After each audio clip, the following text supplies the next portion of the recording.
video kali ini kita akan mempelajari lanjutan dari topik mengenai digital transformation. Jadi, jika di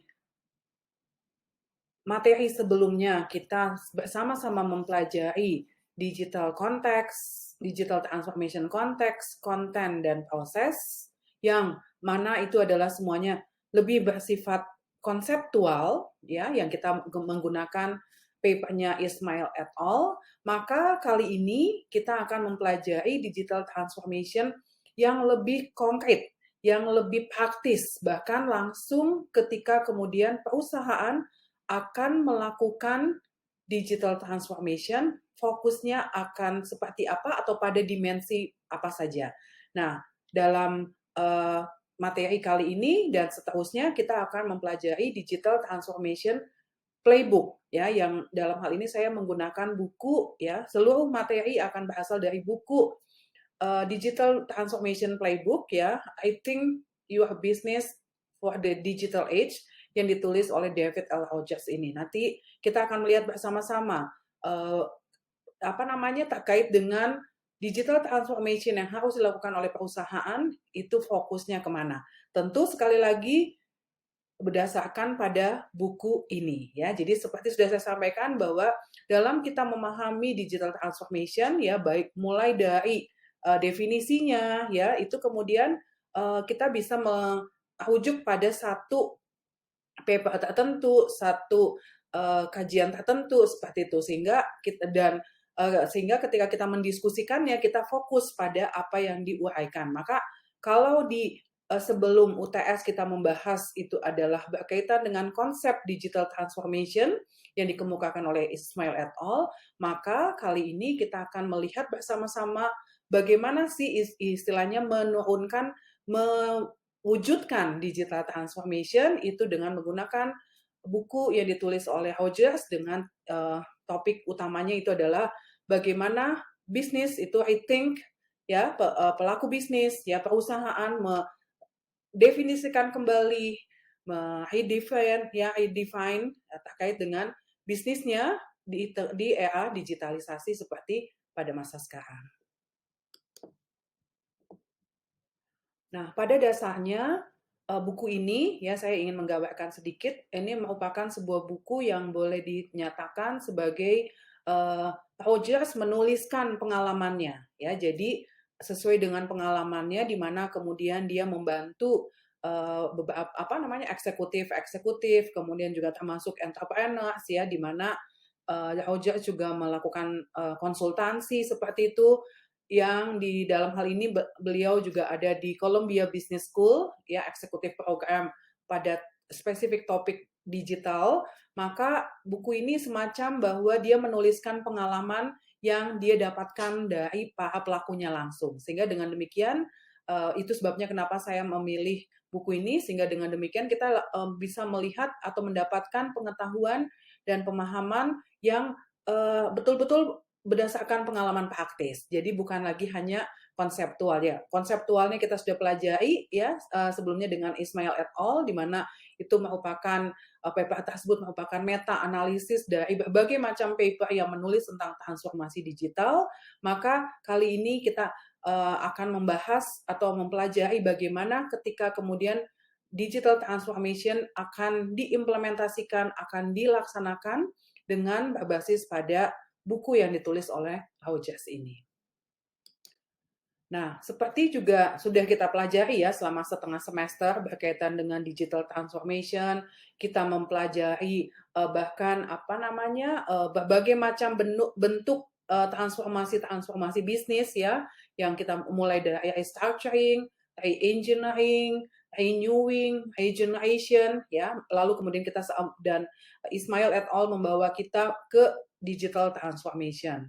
Nah, di sini Rogers menekankan bahwa pada saat perusahaan, ya, kita sebagai pelaku bisnis atau sebagai perusahaan melihat sebuah digital transformation bisnis itu tidak hanya semata-mata berkaitan dengan teknologi, ya. Jadi dia bilang digital transformation is not about technology, ya. Jadi bukan hanya berkaitan atau bukan berkaitan dengan teknologi, tetapi it is about strategy and new ways of thinking. Nah, ini penting ya. Jadi bahwa bukan hanya semata-mata kita atau perusahaan hanya menambahkan satu divisi, perusahaan hanya memindahkan berbagai macam interaksi dengan konsumen itu yang tadinya adalah secara langsung, misalnya kalau kita bahas tentang digitalisasi di dalam perbankan ya, bukan hanya sekedar memindahkan atau ya apa yang ada di branch selama ini, apa yang dilakukan oleh cabang itu dipindahkan ke aplikasi, enggak saja,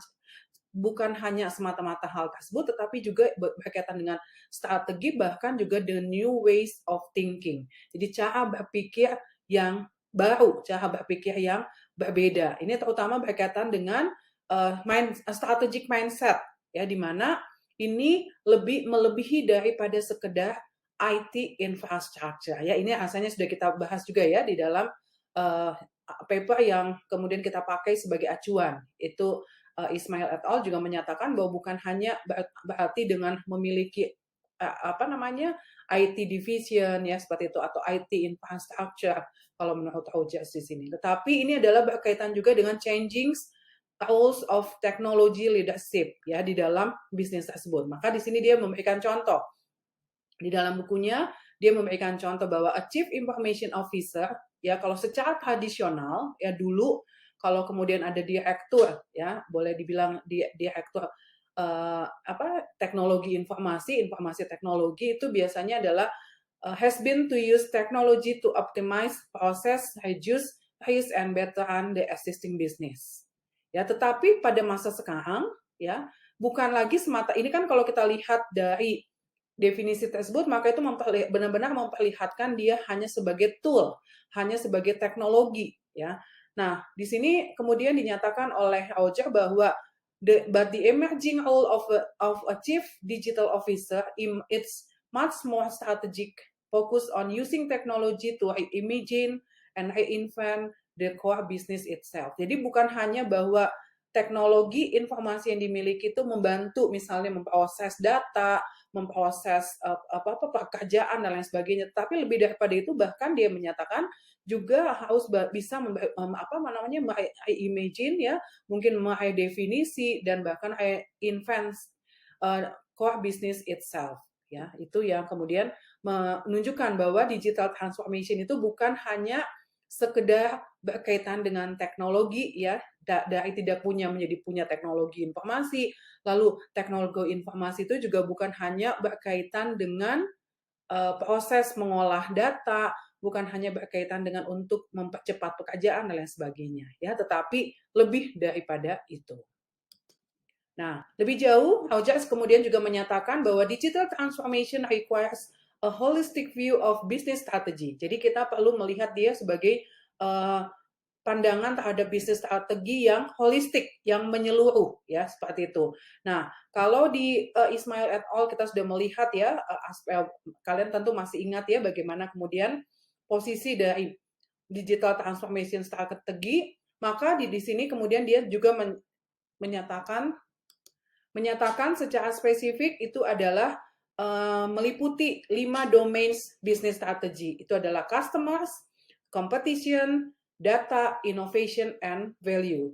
Nah, dalam video ini kita akan mempelajari kelima domains ini ya, tentu secara overview ya, secara briefnya karena kita akan kemudian mempelajari masing-masing dari domains ini di minggu-minggu yang akan datang ya. Jadi untuk dalam video kali ini kita lihat dulu secara menyeluruhnya ya 5 domain business strategy di mana kemudian itu related dengan digital transformation ya. Lalu kemudian nanti kita akan bedah satu persatu dalam minggu-minggu yang akan datang. Nah, seperti tadi sudah disampaikan bahwa ada 5 domains di dalam business strategy kalau kemudian kita bicara tentang digital transformation yang kemudian mengalami atau perlu lakukan definisi ya, lalu kemudian juga kita perlu mengetahui pada bagian mananya ya digital transformation tersebut akan mempengaruhi ya dari 5 domains. Nah, 5 domains itu apa saja? Itu adalah customers, competition, data, innovation, dan juga values.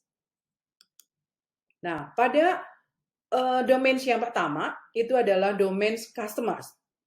Di sini berarti bahwa digital technologies itu adalah change how we connect and create value with our customers. Jadi cara bagaimana kemudian perusahaan berkoneksi dan juga menciptakan nilai itu dengan kepada pelanggannya tentu mengalami perbedaan, mengalami perubahan dengan adanya digital teknologi. Nah, ini secara mudah ya, secara cepat tentu saya akan mengajak kalian untuk mengingat kembali bagaimana kemudian digital transformation yang terjadi di bank ya, baik itu bank OCBC NISP yang sudah kita bahas atau juga mungkin yang kalian alami ya, bagaimana kalian bertransaksi dengan BCA melalui mobile bankingnya, kemudian juga mungkin dengan Bank Mandiri ya, dengan Bank Bank BNI maaf ya, itu kemudian kita melihat ya, saya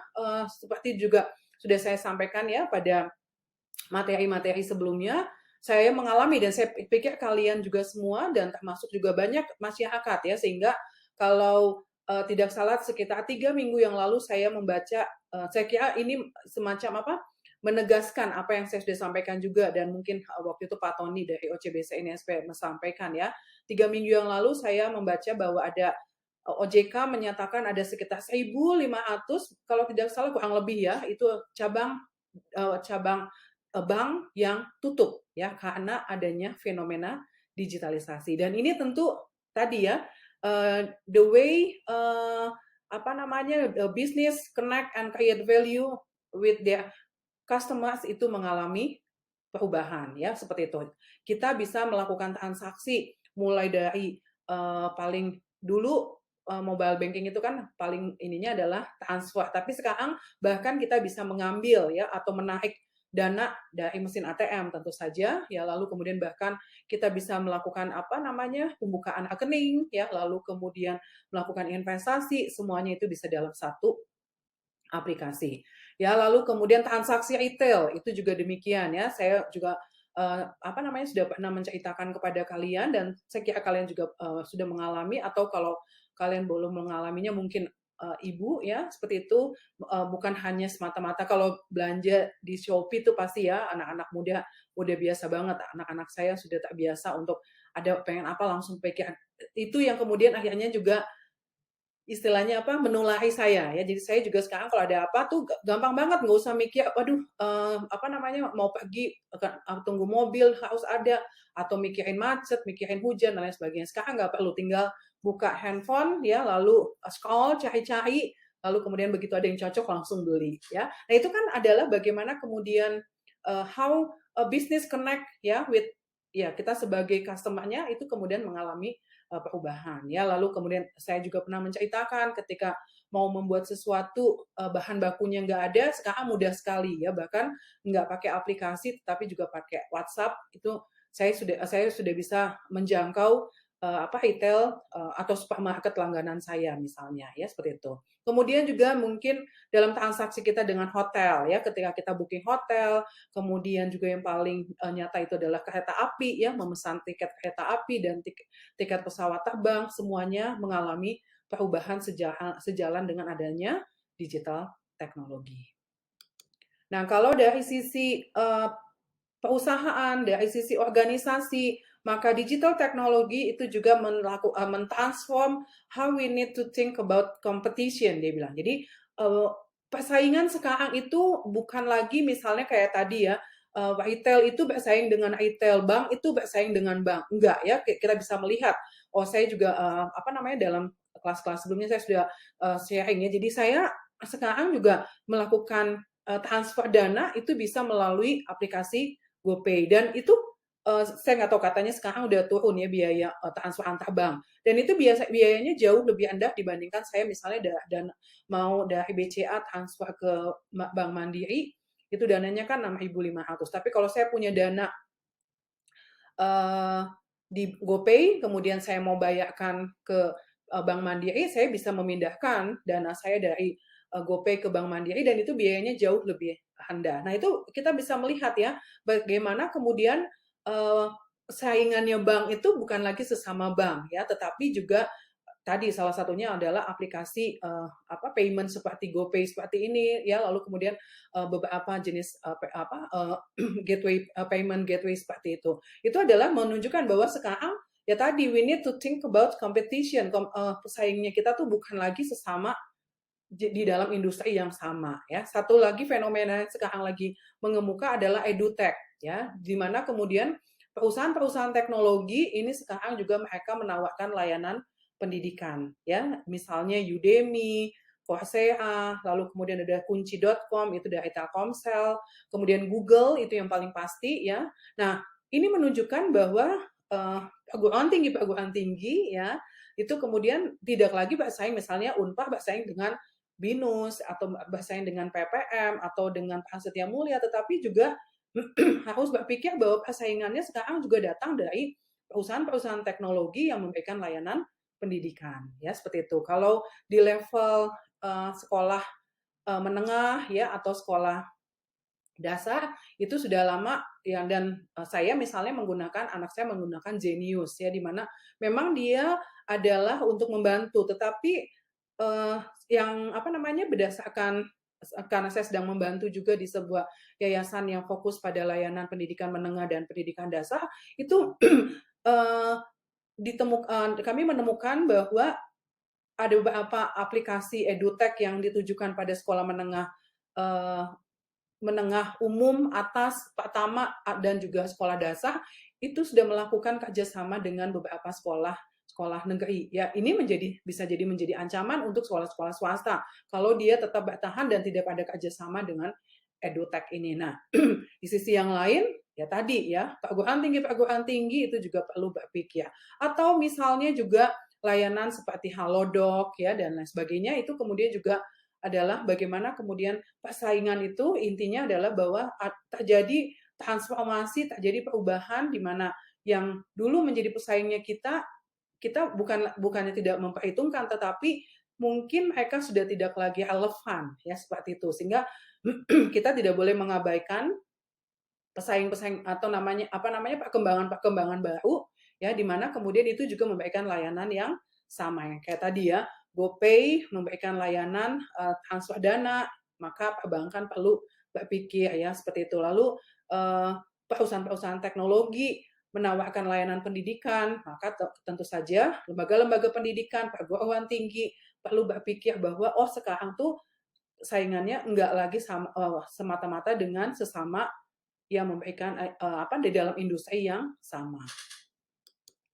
Yang berikutnya adalah penggunaan data.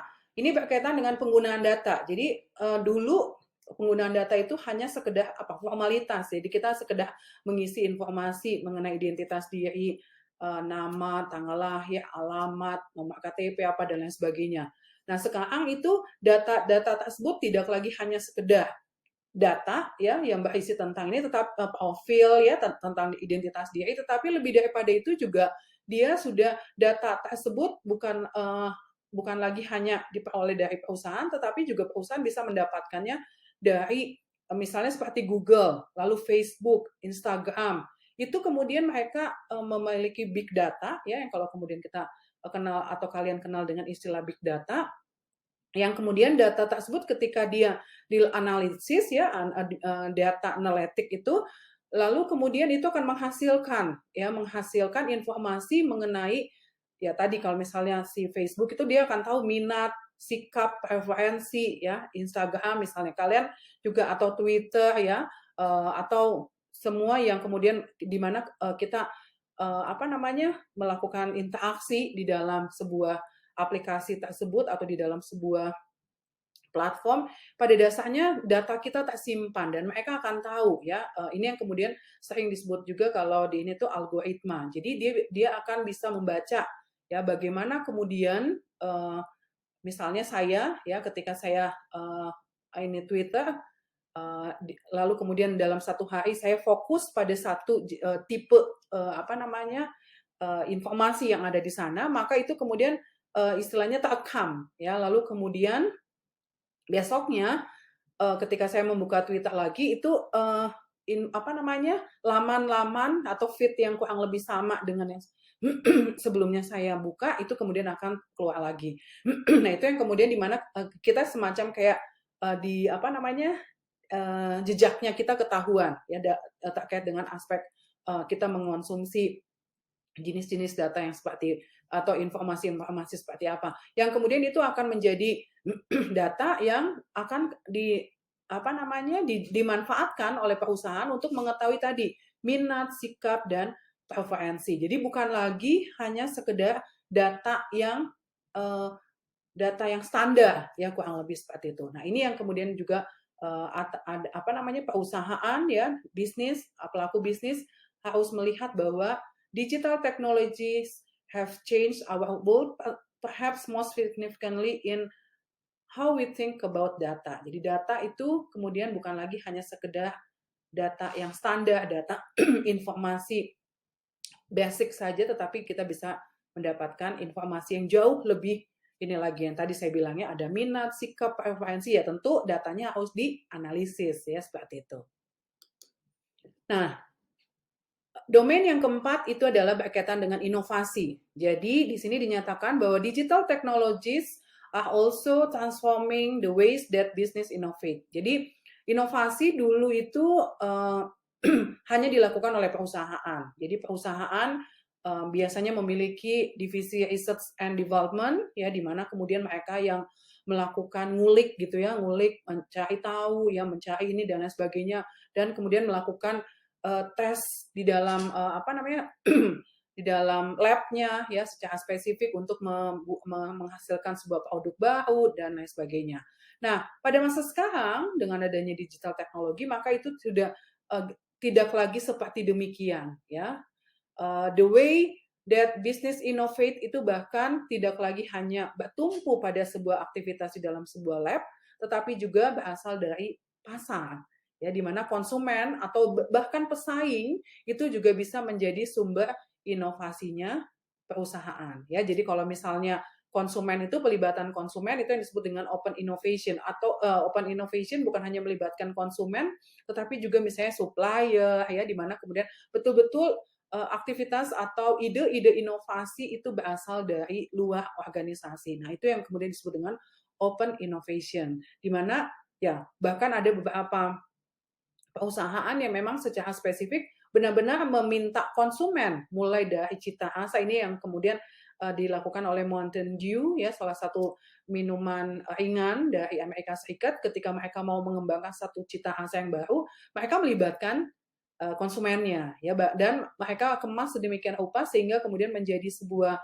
cara. Jadi istilahnya labnya itu lab di pasar, laboratoriumnya itu laboratoriumnya langsung di konsumen. Jadi mereka mencari rasa, mereka berkeliling ya di negara-negara bagian di Amerika Serikat sana, lalu mereka menawarkan misalnya kurang lebih ada 3 rasa ya, lalu mereka buat dalam bentuk dengan melibatkan konsumen ya, mereka melibatkan konsumen, bikin permainan mana yang paling banyak ya, yang warna yang diwakili oleh cat yang mewakili warna yang akan mereka keluarkan, cita rasa minuman tersebut itu dibuat dalam permainan, mana yang paling banyak dipilih itu yang kemudian akan dikeluarkan ya, sampai dengan iklannya.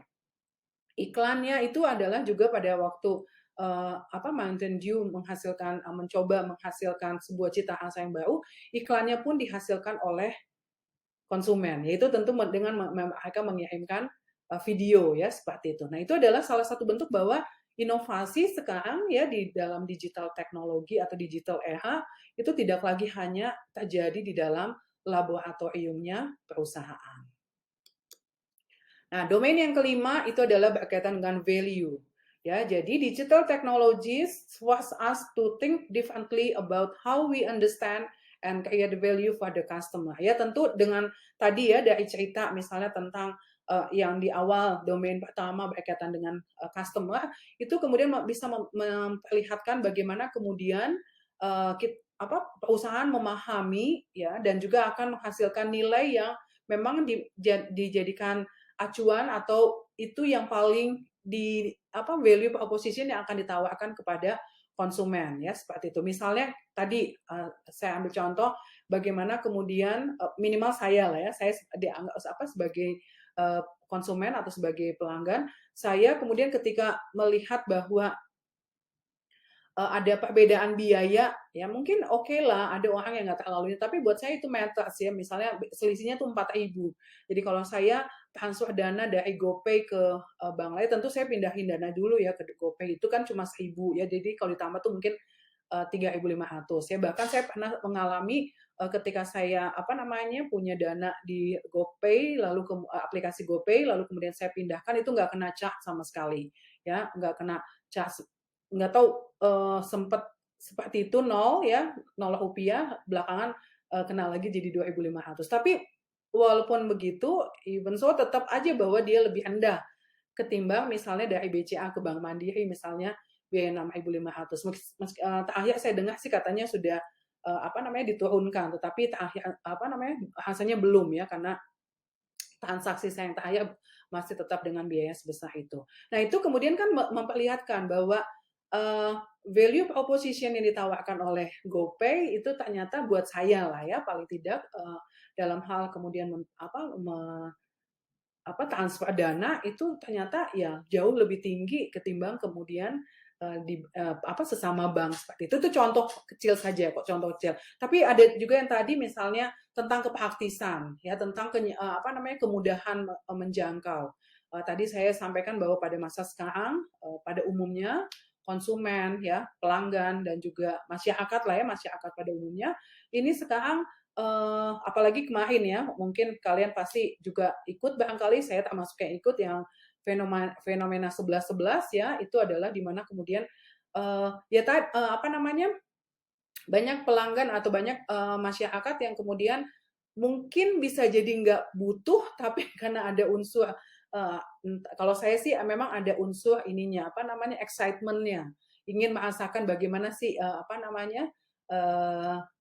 ketika kemudian orang ya boleh dibilang hampir itu kan seluruh dunia ya. Jadi kalau mau tahu sejarahnya, itu adalah sebuah bukan gerakan ya, oke lah ya, gerakan konsumen yang dibuat oleh Alibaba ya, di mana kemudian itu katanya adalah hari jomblo nasional ya, dibilangnya 11.11 karena mereka jomblo ya, mereka boleh menyenangkan dirinya dengan belanja ya, maksudnya dia mempengaruhinya seperti demikian, Alibaba mempengaruhinya seperti demikian, bahwa ya nggak apa-apa kalian jomblo, tapi kalau mau nyenengin diri sendiri kenapa harus ini kan kenapa harus ada hal-hal yang ada syaratnya, kurang lebih seperti itu. Nah maka itu kemudian menjadi booming, dan kalau kita lihat kan akhirnya menjadi pola ya, itu tanggal cantik itu ya 11, 22, 33 terus sampai dengan nanti mungkin ada juga 12 ya, seperti itu. Nah itu adalah satu yang tadi menurut saya sebuah value proposition yang dibuat oleh Alibaba sangat tepat sasaran ya, lalu kemudian berhasil ya, dan bahkan itu menjadi sebuah membentuk pola perilaku pada masyarakat untuk kemudian ya mereka melihat tadi ya menyenangkan diri sendiri itu kemudian ya tidak usah tergantung pada satu situasi atau kondisi apapun ya, itu satu. Lalu kemudian di sisi yang lain kalau saya melihatnya juga adalah bahwa kemudahan ini akhirnya kan jadi bukan lagi kecenderungan hanya pada momen-momen tertentu ya, tanggal cantik tersebut, atau misalnya kalau di kita kan ada Harbolnas ya, hari belanja online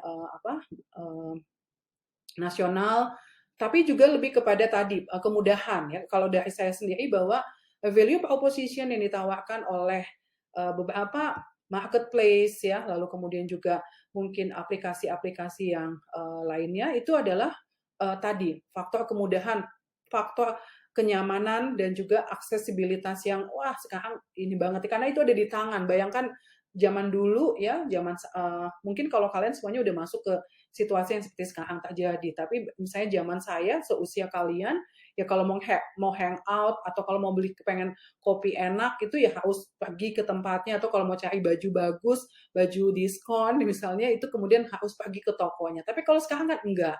Nah itu adalah value proposition yang kemudian memang akhirnya istilahnya mengalami perubahan ya, karena adanya digital teknologis. Nah, secara keseluruhan ya dalam buku ini tadi saya sampaikan bahwa kita akan dalam video ini kita hanya akan melihat briefnya saja, umumnya saja. Nanti kemudian kita akan dalami satu persatu 5 domain study, yaitu adalah customer, ya, kemudian competition, data, innovation, dan juga values. Nah, secara umum kemudian Aujas menyimpulkan lah ya, boleh dinyatakan demikian itu, dan nanti kita akan bahas satu persatu ya di dalam table ini.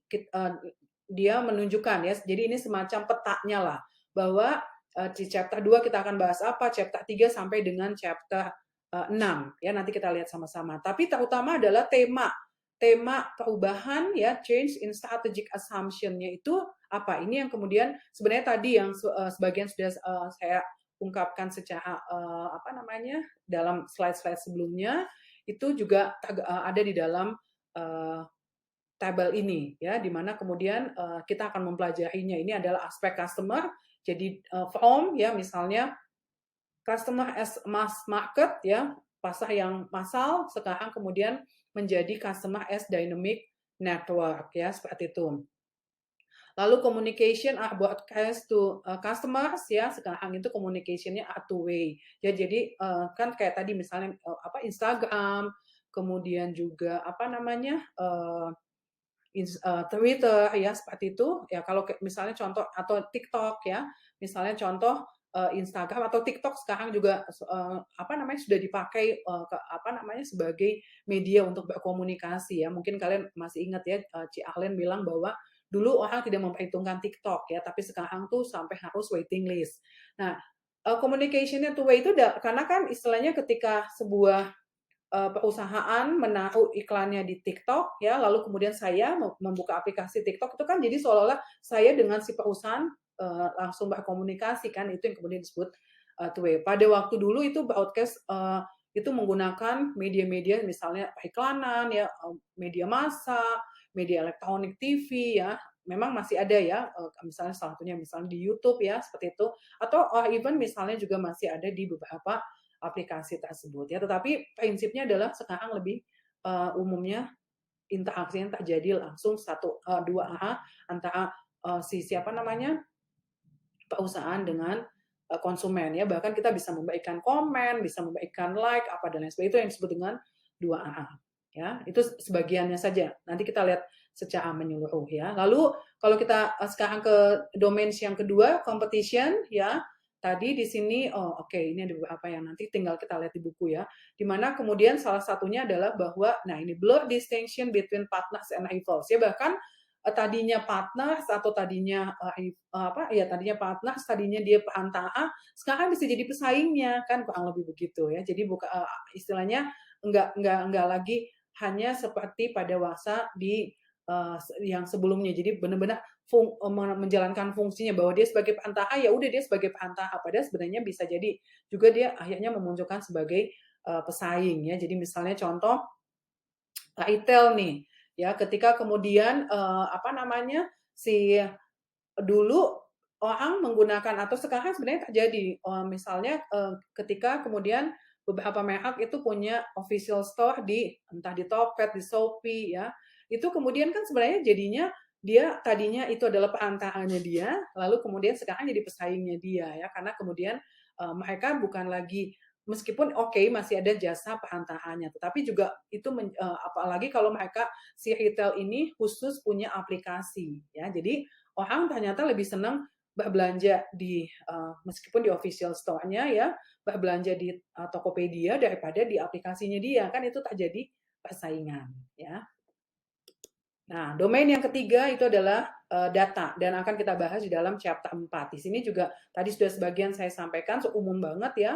Nah, salah satunya strategic assumption yang berubah itu adalah misalnya tadi juga disampaikan, data is a tool for optimizing process ya. Jadi data itu hanya ya tadi misalnya apa namanya jadi tahu warna yang paling disukai apa, lalu kemudian ada kerusakan di mana kalau itu internal data seperti itu ya. Tapi sekarang juga bisa dijadikan sebagai rupanya tadi misalnya banyaknya orang membeli si produk kita itu bukan lagi misalnya di outletnya kita, tetapi misalnya dia pakai yang kita titipkan, misalnya di retail apa dan lain sebagainya. Oh, kalau begitu mungkin kita perlu nih untuk buat semacam entah coffee shop apa dan lain sebagainya untuk memudahkan si konsumen kita membeli produk kita. Nah, itu kan adalah aset ya, key tangible asset untuk value creation. Jadi kita bisa menciptakan nilai spesifik ya terkait dengan produk kita. Jadi produk kita bisa dikonsumsi tidak hanya bergantung pada di satu outlet tertentu, tetapi juga kita menjadi mengetahui bahwa bahkan mereka konsumen mengonsumsinya dengan berbagai macam cara ya, atau dengan berbagai macam channel mereka bisa memperolehnya. Itu kurang lebih. Jadi data itu benar-benar sekarang bukan lagi hanya sekedar data untuk ya data mati, data yang basic ya, tetapi balik lagi ya, dia bisa valuable information di sini. Lalu yang kelimanya itu adalah innovation ya, atau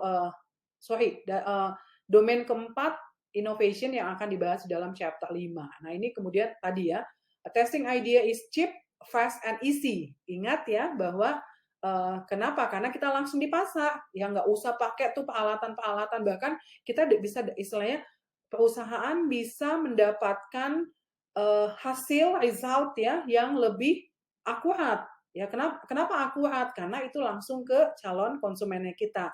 Bayangkan dengan ketika dia mengembangkannya di dalam lab perusahaan sendiri ya. Asumsinya juga kan itu adalah inovasi ini pasti diminati oleh konsumen seperti itu. Itu baru dia berasumsi dan itu kemudian menggunakan di sini dinyatakan expensive, slow and difficult karena kayak ribet gitu ya, ribet.